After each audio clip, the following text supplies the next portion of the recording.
I'd like to begin with a few personal messages about this reading. This reading is called The Visitation.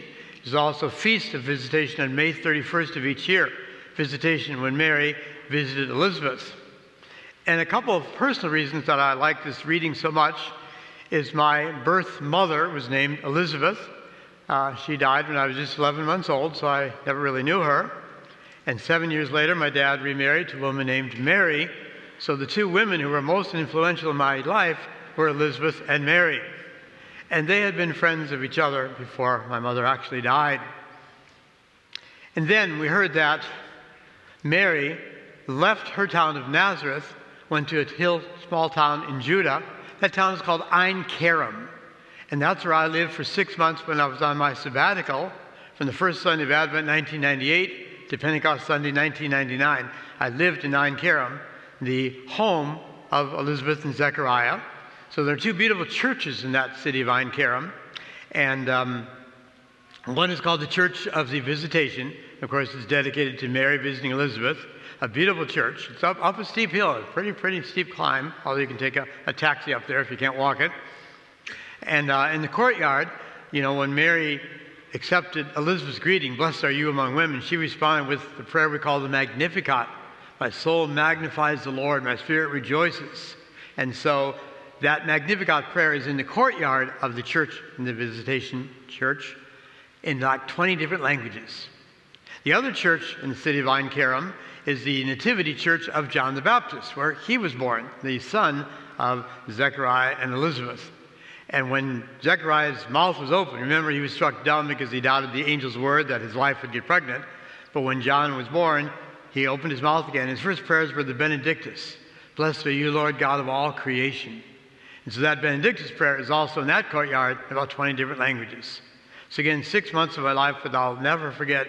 So that's why this reading is so special. And before I get to the seriousness of the gospel and its meaning for us, the challenge for us, kind of a parenthetical thought. It said that when Mary visited Elizabeth, Elizabeth said, "The infant in my womb leaped for joy." Do you ever wonder, how did the infant in Elizabeth's womb see the infant in Mary's womb? Well, they both of them must have had a womb with a view. Okay. So let's get on to the passage. Two challenges from this beautiful gospel passage. One is sometimes we need to set aside our own agenda, forget about our own needs, in order to go out and help someone else. That's called love. True love, the theme of this fourth Sunday of Advent. Consider Mary's predicament. Single, maybe a teenager, engaged to Joseph, not yet married, not yet living together. And then God asked her to take on a child in her womb, the Messiah, Jesus Christ. So she immediately became an unwed mother. Imagine telling her family, I don't know if her parents were still living, Anne and Joachim, but the neighbors in Nazareth, "I'm pregnant." Should have been a big scandal. Having to tell her fiancé, Joseph, "I'm pregnant," and he knew he wasn't the father. In fact, he almost considered ending the engagement. We read that in the Bible. But no, those concerns were that important to her now. She realized her relative Elizabeth, we don't know how they related. My guess is maybe aunt and niece, an older woman, probably needed help in what might be a very difficult delivery. So she forgot about her own needs, her own embarrassment, her own kind of figuring out, how do I change my whole life now that it's been turned upside down? She traveled. And I know the distance because I drove it many times in a car, 90 miles between Nazareth and Ein Kerem. Think of traveling 90 miles back then. No cars, no trains, no buses. So by camel or donkey, I'm sure others went with her. She traveled those 90 miles in her early pregnancy for one reason, because she loved her relative Elizabeth. And she wanted to do something for her, to be there for her. We are told that when she found out Elizabeth was pregnant, Elizabeth was there. Elizabeth was 6 months pregnant. And the gospel tells us that Mary stayed with her about 3 months. So she stayed for the birth of John the Baptist, maybe even acting as a midwife. That's how much she loved others. So sometimes we have our own agenda, our own schedule, and we are asked to leave that agenda aside for the good of others, for the good of the family, whatever. And how important that is, because that's a true act of love.